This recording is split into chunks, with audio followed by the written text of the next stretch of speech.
মুসা নবী একদিন আল্লাহর কাছে কয়, আল্লাহ ফেরাউন এত জ্বালান জ্বালায়, তুমি কি ফেরাউনকে গজব দিয়া ধ্বংস করতে পারো না?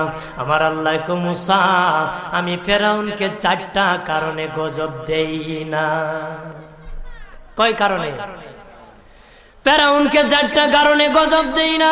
1 নম্বর কারণ হলো, রে মুসা, সারাদিন ফেরাউন বলে আমি খোদা, আর রাত যখন হয়ে যায় জঙ্গলে যায় করলাম আমি জানি তুমি খোদা, আমি খোদা না, কিন্তু আমারে মানুষ খোদা কইলে ভালো লাগে, খোদা কইলে ভালো লাগে। প্রভু তাই তুমি বিরক্ত হইয়া আমার উপর গজব দিও না। আল্লাহ বলে, মুসা রে, ওই ফেরাউনে রাত্রি দুয়ার কারণে আমি আল্লাহ তার উপর গজব দেই না।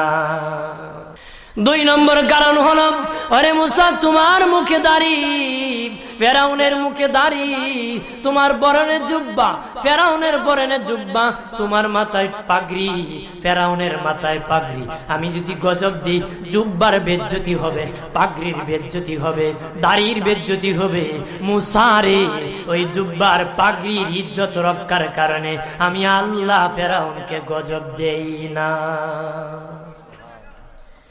3 নম্বর কারণ হলো, আল্লাহ বলেন, মুসা রে মুসা, 3 নম্বর কারণ হলো, ফেরাউনের বাড়িতে একটা এতিমখানা আছে। প্রতিদিন দুপুর বেলায় এতিমরা ফেরাউনের বাড়িতে মেহমানদারি করে।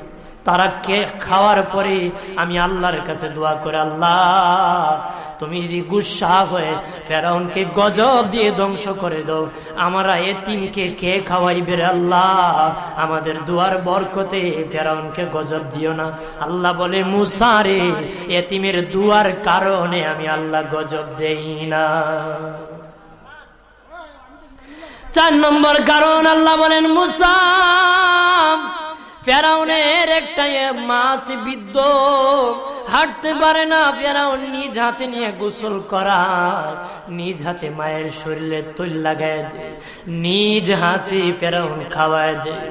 যখন খাওয়ানোর পরে মা বিছানার মধ্যে ঘুমায় যায়, ওই ফেরাউনের মা আমার কাছে 2টা হাত বাড়ায়, আল্লাহ আমার ফেরাউনকে যদি গজব দিয়ে ধ্বংস করে দাও, আমি মায়ের সেবা কে করবে? আল্লাহ বলেন, মুসা রে, ফেরাউনের মায়ের দুয়ার কারণে আমি আল্লাহ গজব দেই না।